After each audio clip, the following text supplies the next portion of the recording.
To be in the shade, we have some room over here. Please don't be shy.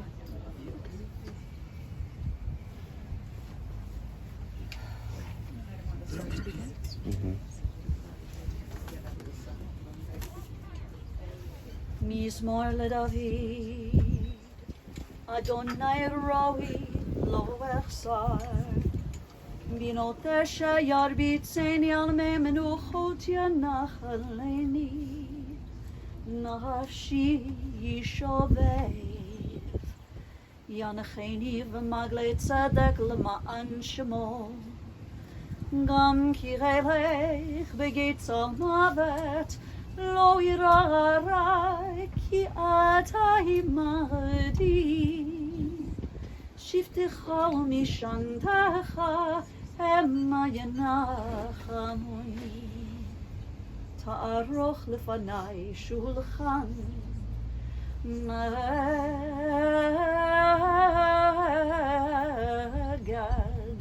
sorirai dishanta vashamen roshi kosiri vaya achto v'chesed yerdifuni kol yamei chayai Mishaveti b'veit Adonai la'orach yamim. Friends, I've chanted for you the words of our 23rd Psalm. As we join together, searching for comfort, for consolation, we often turn to the psalmist. And so I invite you now to recite these words with me. The Lord is my shepherd, I shall not want. He maketh me to lie down in green pastures. He leadeth me beside the still waters. He restoreth my soul. He guideth me in straight paths for his name's sake.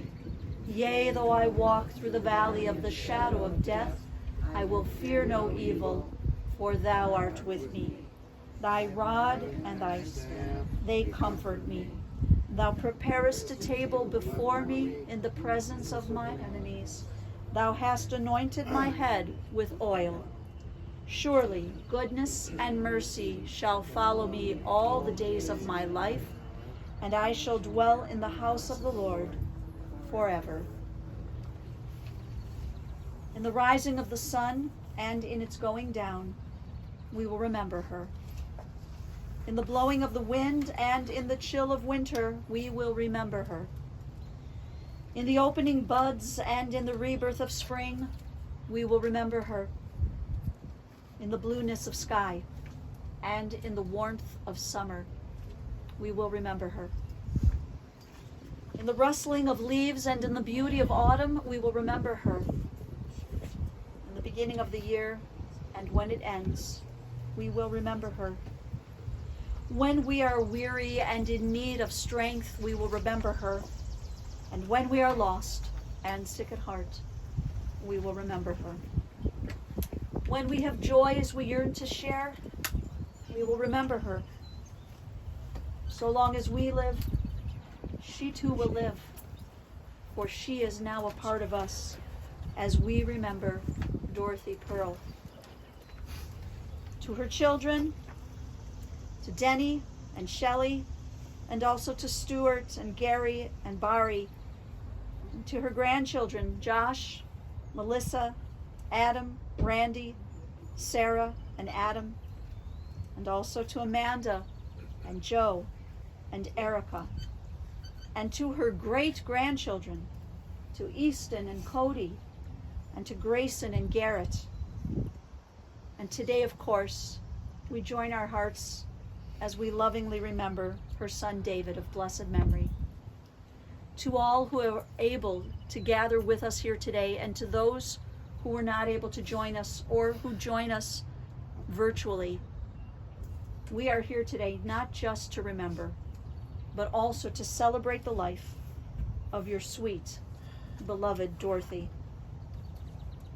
Our sages in their wisdom have taught us that birth is a beginning and death a destination, and life is a journey from childhood to maturity and youth to age, from innocence to awareness and ignorance to knowing, from foolishness to discretion, and then, perhaps, to wisdom, from weakness to strength, or strength to weakness, and often back again, from health to sickness, and back we pray to health again, from offense to forgiveness, from loneliness to love, from joy to gratitude, from pain to compassion, and grief to understanding, from fear to faith, from defeat to defeat to defeat, until looking backward or ahead,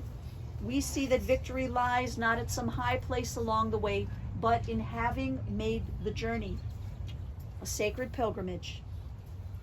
Birth is a beginning and death a destination.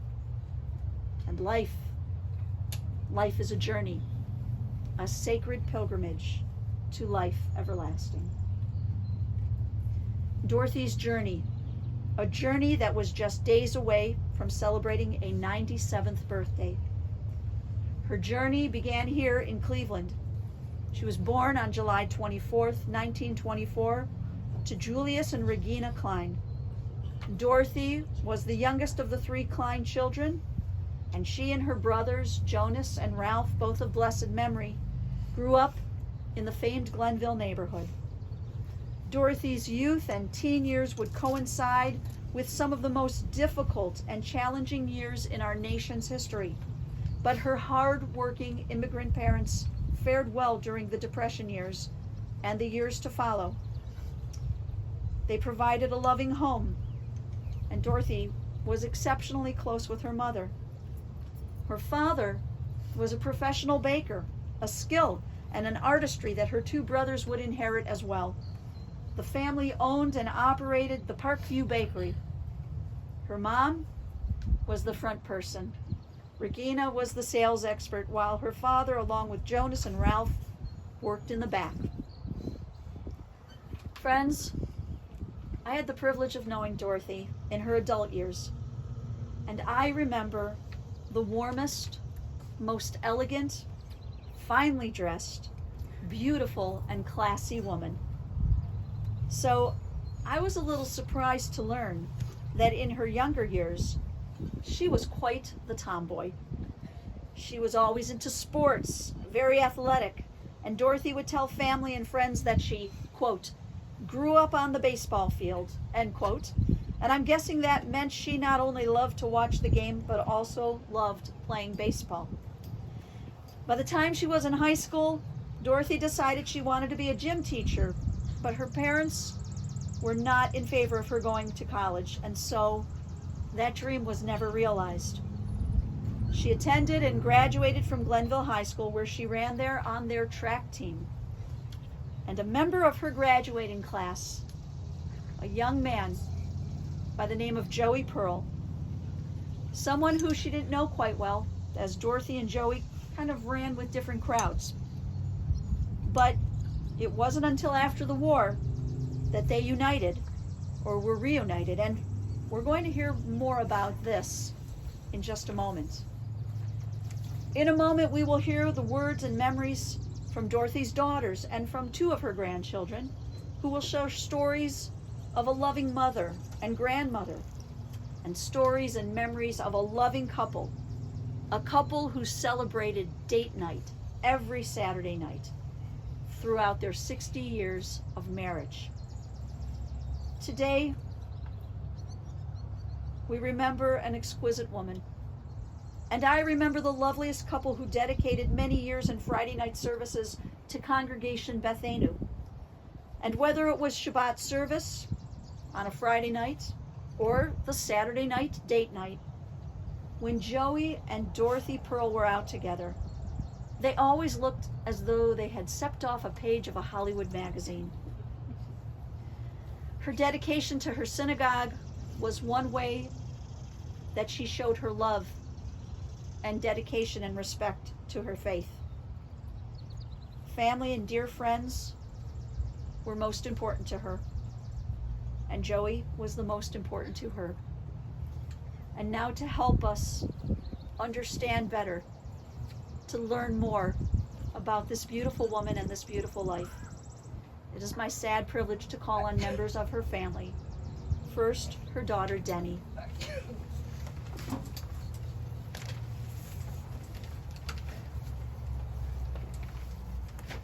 Thank you, Cantor Sibo. How do you sum up almost 97 years in just a few words? Really, you can't, but let me give you a glimpse of the remarkable woman, Dorothy Pearl. Our mother was a firecracker. Small in stature, but full of vitality and living life fully. She had a spark that lit up every room. She was lively and feisty, funny and lovely. She had a style that was unique and classy and had a bright twinkle in her eye, always ready to tease and laugh. By the way, I didn't always understand when she was teasing me. Our father, Joey, was the love of her life. Her children, my sister Shelley and our late brother, were her raison d'etre, her reason for being. Our mom met our father initially in high school, but they weren't high school sweethearts. In fact, according to my mother, our dad, Joey, was sarcastic. He told her that her hair was all wrong, that everything about her was all wrong. Oh my. So at one point, she finally told him to go to hell, and he just laughed. After high school, she went to business college and ended up running an office at the Department of the Navy. She said that the man she worked for there was always on a trip and left everything for her to manage. I can believe it.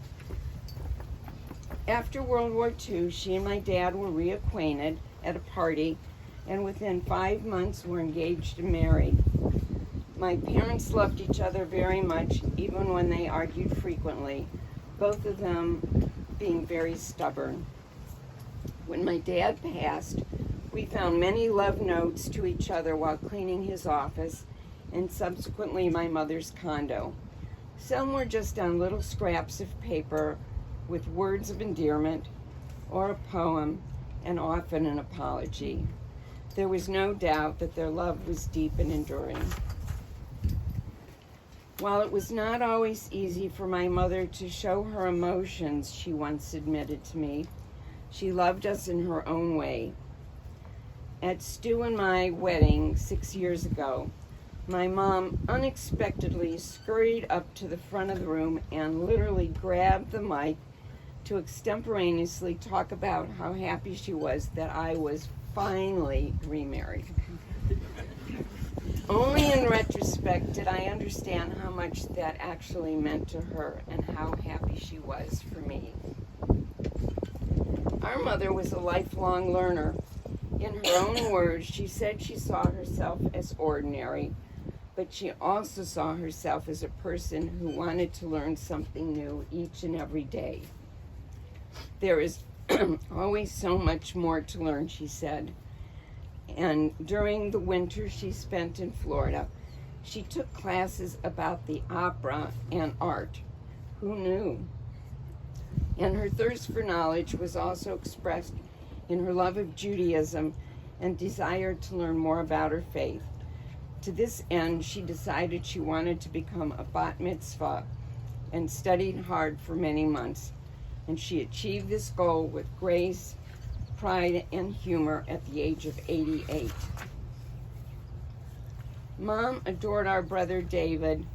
I think of this as a typical Jewish mother thing, especially because he was the baby in the family and the only boy. Although he lived in Kenya with his beautiful family, Bari and his wife, and their children, Sarah and Adam, Mom maintained a very close relationship to them. She visited Kenya many times, traveling to Nairobi by herself. Not an easy trip. She certainly was an adventurer and always wanted to travel. Mom loved going to new places, and as she aged, her travels, of course, were more limited.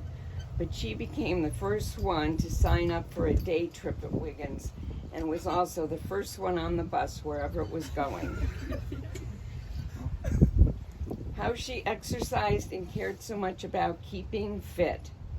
She had been a champion golfer and bowler, played tennis and ice skated, and she swam as well.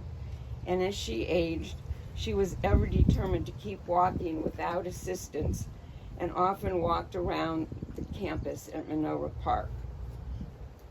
By the time she moved to Wiggins Place, Mom was always losing something, and my sister-in-law, Barry, and other friends were searching her apartment with her.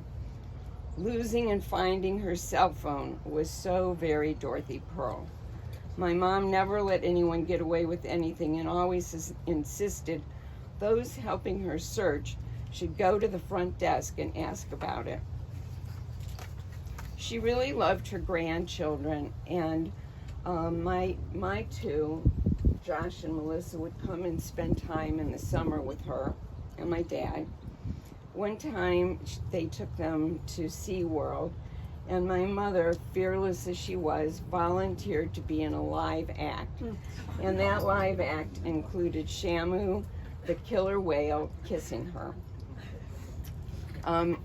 Big Adam, since we have two Adams in our family, remembered my mother actually wrestling him even at the age of 12.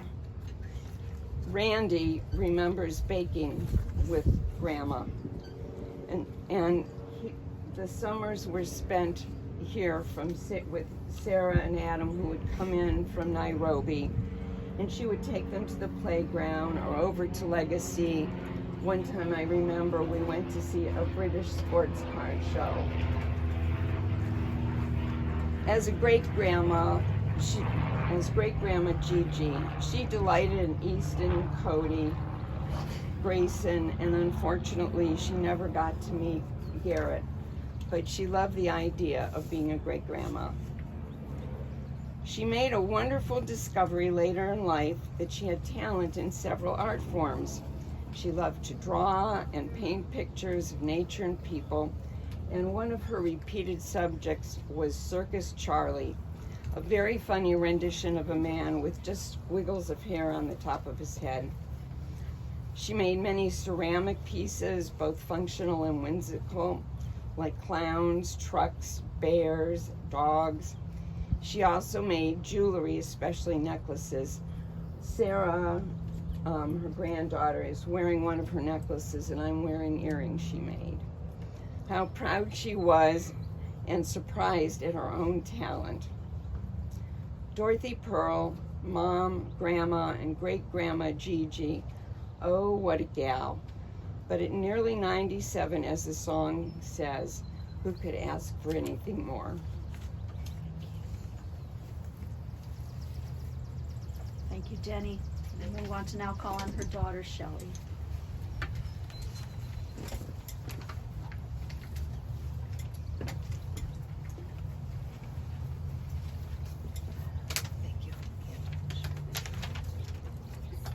Thank you, everybody, for coming.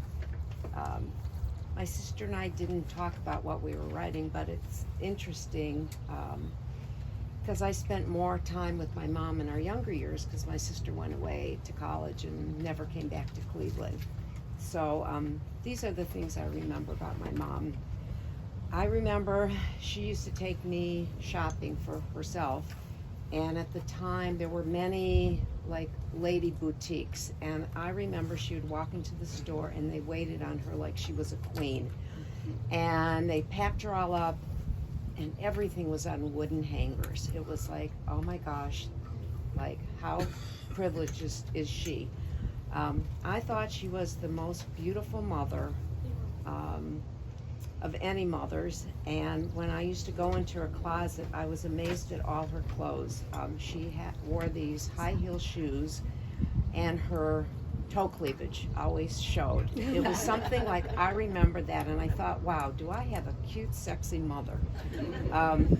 I also was jealous because my sister could borrow some of her things because they were the same size and I wasn't. Not only was she beautiful, but she was such an athlete. She was one of the best bowlers at Cedar Center Lanes with her Hadassah ladies, and she even looked great at the alley with her bouffant hairdo and the cigarette hanging out of her mouth. She was a club champion golfer. Everybody at Lake Forest wanted to play with her. She had friends that were my age that used to play with her because she was challenging. She excelled in tennis, and she was the person who told me that I had to get moving, and we started walking together. My love of walking was because of her. She also taught me how to sew and knit. She loved dogs, and starting with our first dog, Kelly, when we were young, we were never without a dog. While Mom did not work outside the home, she was, until she was much older, and when we were out of the house, she was an amazing homemaker. She had a full course meal on the table every evening when my dad arrived home at 5:30. She taught us how to cook and bake, a skill Denny and I passed along to our kids. She practiced exercise and good eating habits before it was in style. She always took really good care of herself and never left the house without looking great.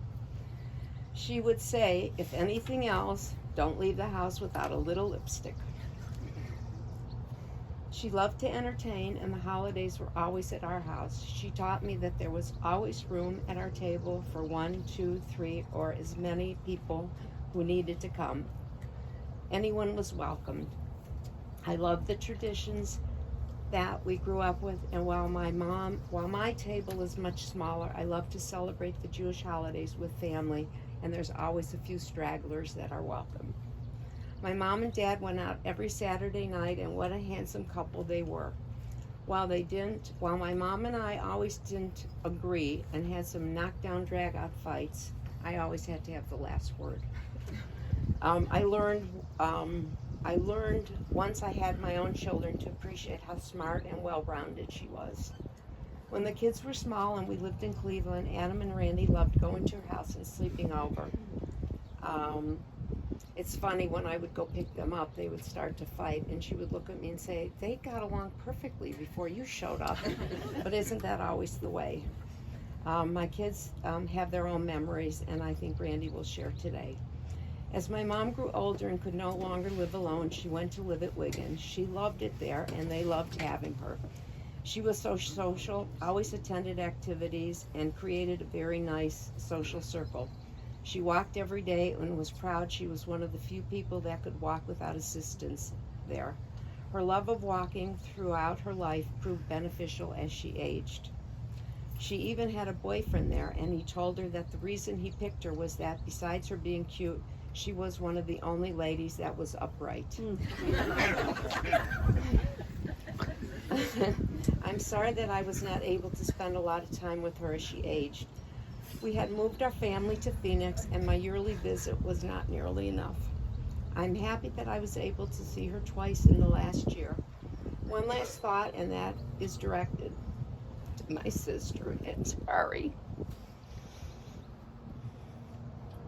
They were instrumental in the care of my mom. Ari, with her dedication, respect, and loyalty to our mom, and to my beloved sister Denny, who took care of every aspect of my mother's well-being. I don't know what I would have done with them. Thank you is not enough. I know my dad is thanking them for my mom's safe arrival in heaven.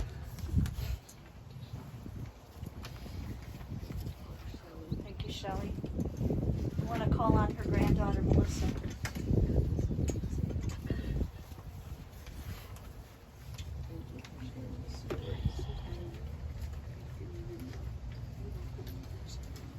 My grandma was truly one of a kind. She was elegant and funny. She was witty and full of energy. She was dedicated to her family and friends. I always looked up to my grandma as a little girl. I thought she was so cool. She had a fancy white Mercedes and flashy jewelry. Sleepovers at her house would include playing cards, cooking, shopping, doing something sporty, and then coffee out with the girls the next morning and stopping at Mally's for Swedish fish on the way home. However, my favorite memories of my grandmother are spending time with her in my late teens and early 20s in West Palm Beach. I didn't realize when I chose to go to college in Florida the benefit I would finally have of living closer to my grandparents. Every little girl's dream, and mine had finally come true. My grandma and grandpa spent the winters in West Palm Beach, and I was only a few hours away in Tampa. I was blessed to be able to see them on long weekends and holidays, and any time I just needed a family fix when mine was so far away. My adult relationship with my grandparents blossomed during those years, and I will be forever grateful for that time that we had together, living in close proximity. My grandmother loved to play golf, and she wasn't too shabby either. I loved riding in the golf cart with her, and I actually have a framed copy of her hole-in-one certificate at my house.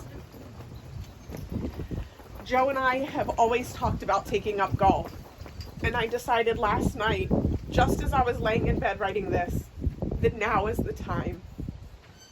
And to make the nod to my grandmother even sweeter, I will learn to play on her set of golf clubs from Florida that have been collecting dust in my shed for several years now. I may not be good, but I promise, Graham, I'll try my hardest to never give up, because that's what you instilled in all of us. Dottie, as her friends called her, was a whole lot of classy and a little bit of sassy, and that's what I loved most about her.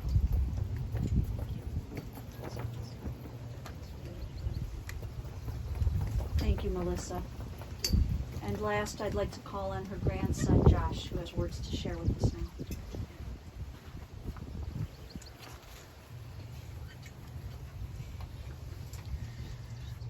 First of all, thank you. I want to say thank you to everybody who's come today. It is, on behalf of our family, it is so good to see this many faces. I think if my grandma was here, she would say, it was a good turnout. You know, a few years ago, I found out my grandmother was sick. She left me a voicemail, and in her words, she said she had a terrible disease.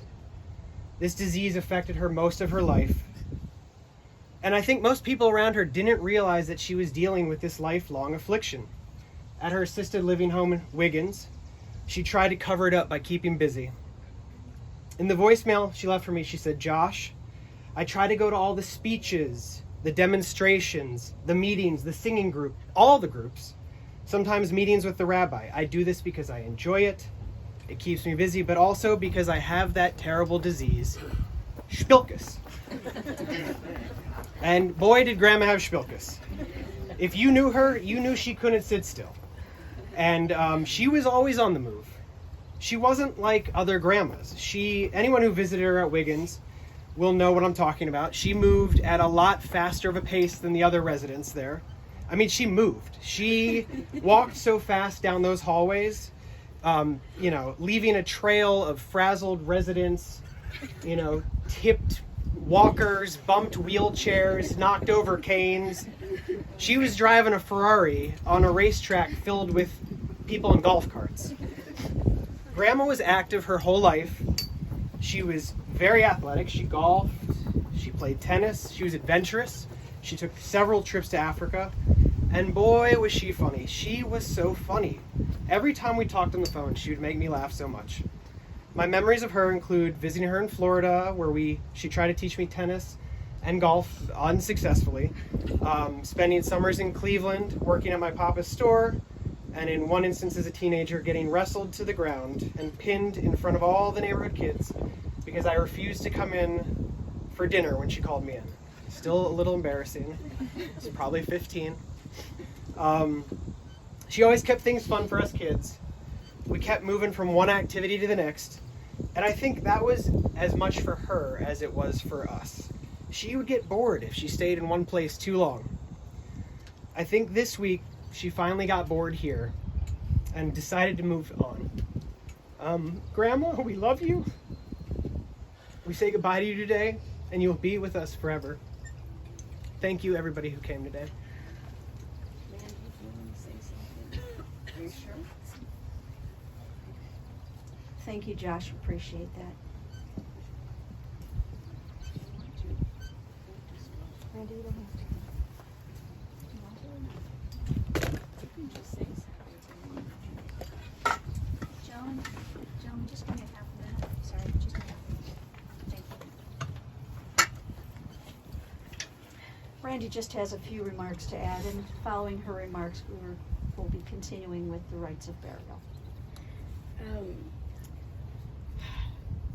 My grandma Dorothy was just the absolutely wonderful grandma and mother and great grandmother, and being that I was the only granddaughter that lived close to her growing up, I spent every weekend at my grandparents' house. I remember my grandma has taught me how to cook, bake, play cards. We would build card houses with my cousins, and I just had the most wonderful memories. Like I said, being the only granddaughter close, I would go shopping with her all the time. She would take me to lunches and dinners with her girlfriends, and I have such fond memories of just spending so much time at my grandparents' house and going to Florida almost every year. Probably my cousin Melissa and I would go together, and just we would have so much fun with my grandma. She was just a beautiful person inside and out, and she will definitely be missed. Thank you, Randy.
Thanks, Jonah.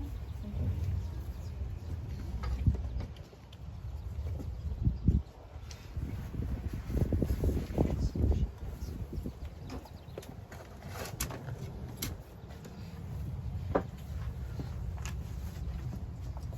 Baruch atah Adonai Eloheinu melech haolam, Dayan ha'emet.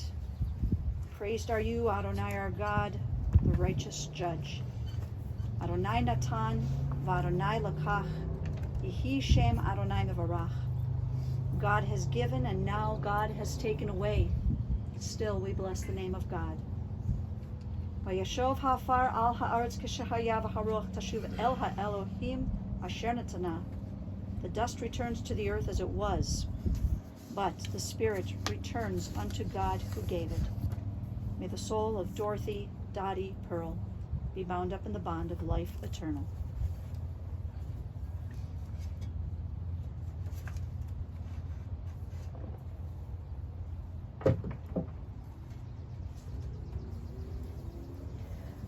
taught by our tradition that when we come into this world, we pray that there are loving hands to hold us and to guide us. When we exit from this world, it is also with hands that are loving hands, not those of strangers. At this time, I would like to invite the immediate members of the family who wish to place earth on the casket to do so. And friends, once we've concluded our service here, anyone else who wishes to place earth on the casket will have an opportunity to do that.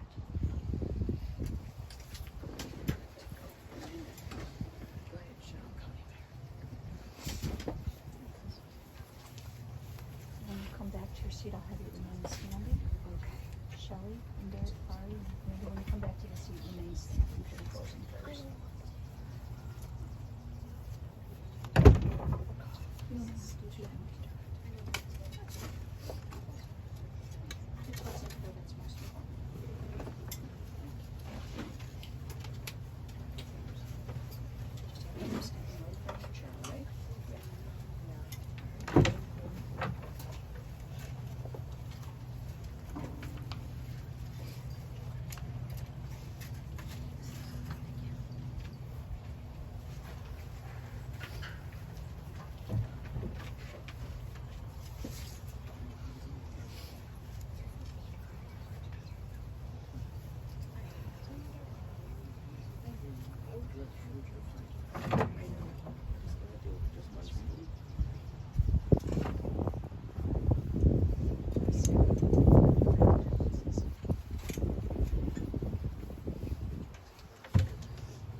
Friends, we will remain standing now for the words of the El Malay Rachamim, the memorial prayer.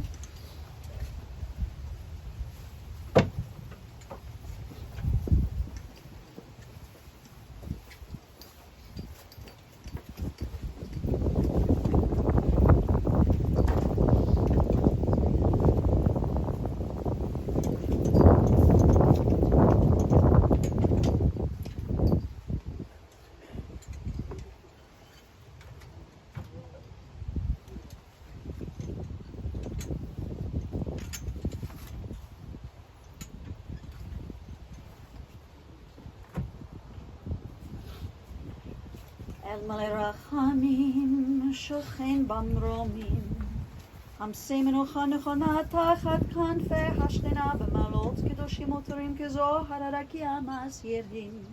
את נשמת דבורה בת רגינה וג'וליאס, שהלכה לעולמה בגן עדן תהא מנוחתה.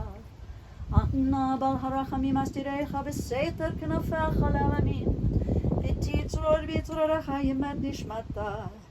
אדוני הוא נחלתה ותנוח בשלום, אל נשכבה ונאמר Amen.